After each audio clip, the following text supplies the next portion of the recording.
ha comenzado un nuevo congreso del Partido Socialista Unido de ese país, el partido de Hugo Chávez y el partido que encabeza Nicolás Maduro. Se suponía que en este congreso el jueves iba a ser elegido Maduro como presidente de la colectividad, como presidente de este colectivo, pero resulta que ayer domingo fue elegido por aclamación. Maduro se mostró sorprendido, cosa que pocos le creen, con el hecho, y es el líder todopoderoso en cierta medida del chavismo. Hay quienes dicen que hay algunas grietas con Diosdado Cabello, el presidente de la Asamblea Nacional. Pero hay varias cuestiones que llaman la atención. La primera es que en este Congreso piensa oficializarse a la revolución bolivariana con el carácter de cívico-militar. Y me llama la atención la palabra militar. ¿A usted también le llama la atención que esto se oficialice como una cruzada cívico-militar, la revolución bolivariana? Bueno, es un hecho que es un gobierno cívico-militar. Yo creo que nadie cuestiona esto. Si uno mira los cargos más importantes, como la conducta del régimen, no conozco ningún analista serio, ningún especialista serio sobre la situación en Venezuela que niega o que no reconoce que es un gobierno cívico-militar. Entonces, ¿para qué no hacerlo oficial? Yo creo que tiene sentido. Yo creo que Maduro está orgulloso de esto. No es un asunto para esconder. Lo que pasa es que demuestra que en una situación muy difícil, caótica, frágil de Venezuela, con una crisis profunda económica y política, las Fuerzas Armadas juegan un papel importante. Y simplemente el Congreso reconoce este hecho. Es un hecho que ya había reconocido por todo el mundo, ahora el propio partido lo reconoce porque necesita las Fuerzas Armadas para funcionar, para mantener orden en el país.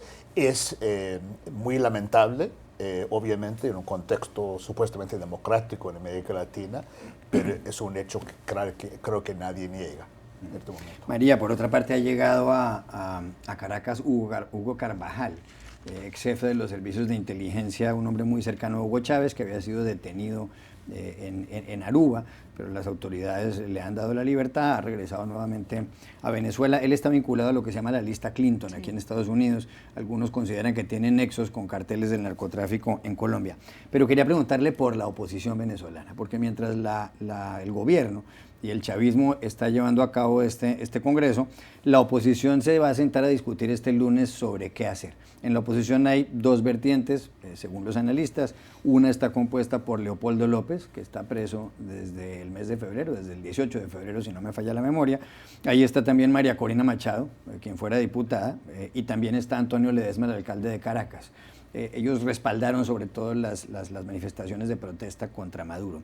Pero la otra vertiente es la de Enrique Capriles, quien fuera candidato del chavismo, candidato derrotado en las elecciones en las que ganó Nicolás Maduro el año pasado. ¿Cree usted que puede haber algún tipo de unificación entre las dos vertientes para enfrentar políticamente de una forma más sólida a Maduro? Es que yo creo que esa es una pregunta clave, es algo que va a definir el rumbo de la oposición, porque estamos viendo que ni las protestas callejeras, ni las carencias que hay ahora en Venezuela, donde la inflación es del 56%, todos esos factores combinados no han podido todavía crear una mayor inestabilidad contra el gobierno de Maduro, ¿no? La oposición apostaba por una mayor desestabilización, que la gente se rebelara, que salieran a las calles y lograran derrocarlo, ¿no? Eso no se logró, en parte también por la lealtad que se vio de la institución castrense, y entonces yo creo que sí va a ser muy clave cómo puede la oposición presentar un frente unido, porque está muy dividida y por aquel refrán que dice río revuelto, ganancia de pescadores, es lo que está pasando. El gobierno de Maduro está aprovechando y juega a su favor toda esta división interna de la oposición. En cuanto al caso del señor Carvajal, hoy recibimos un cable del Departamento de Estado que dice que están decepcionados con la decisión del gobierno de Aruba de dejarlo en libertad a este señor, porque se le acusa en Estados Unidos de haber aprovechado su posición de poder para ayudar a los narcotraficantes.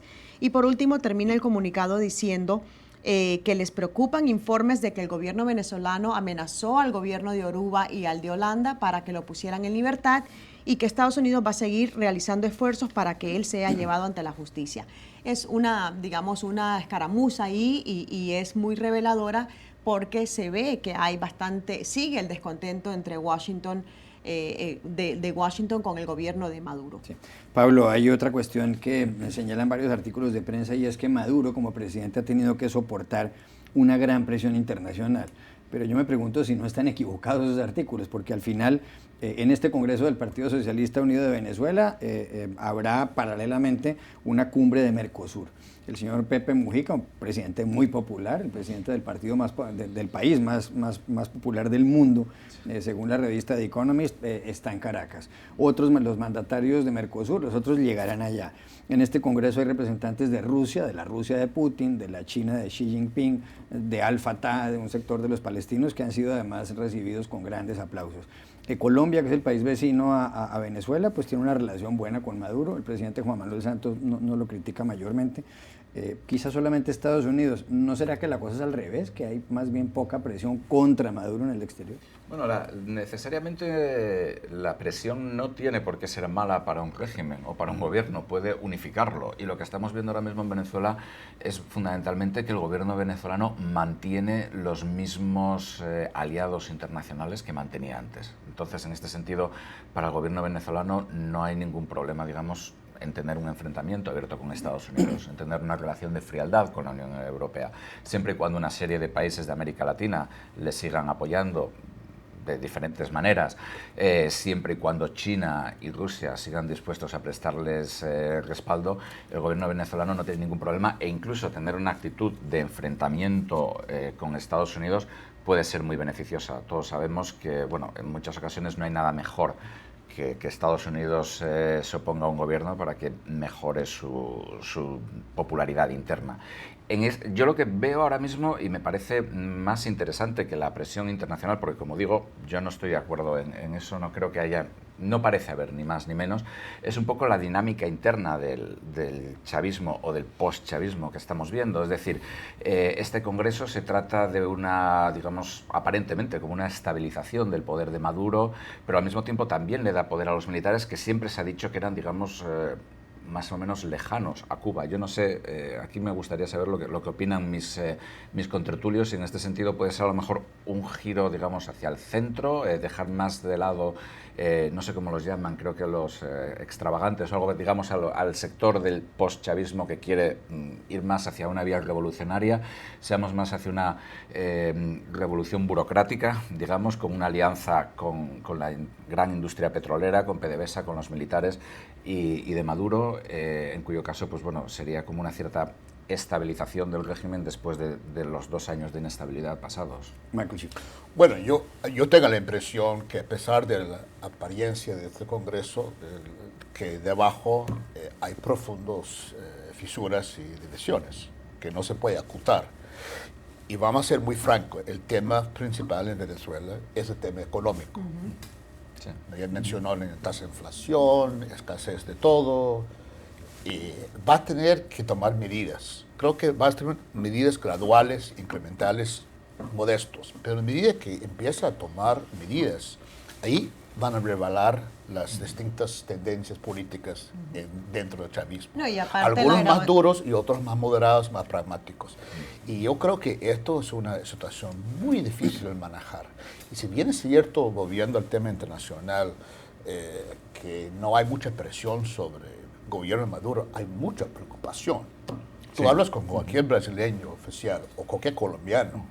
Es cierto que Colombia oficialmente, públicamente, no está criticando a Maduro, pero yo no conozco ningún colombiano que no está preocupado de lo que está pasando en Venezuela y que no está mirando que esto podría afectar mucho a Colombia, el proceso de paz y todo eso. Todo el mundo no saben qué hacer exactamente, pero hay mucha preocupación de lo que está pasando, y el tema económico es fundamental, y tarde o temprano va a tener que tomar algunos ajustes, lo cual provoca grandes decisiones que va a ser muy difícil para Maduro manejar y controlar. Esa es mi impresión. Oye, y quería añadir también que tengo otras cifras acá de cómo está ahora una radiografía de la economía venezolana. Es bastante duro, el desempleo está a 7,9%, casi depende, el 95% de los ingresos petroleros son de sus exportaciones, o sea, es una barbaridad, es una dependencia tremenda.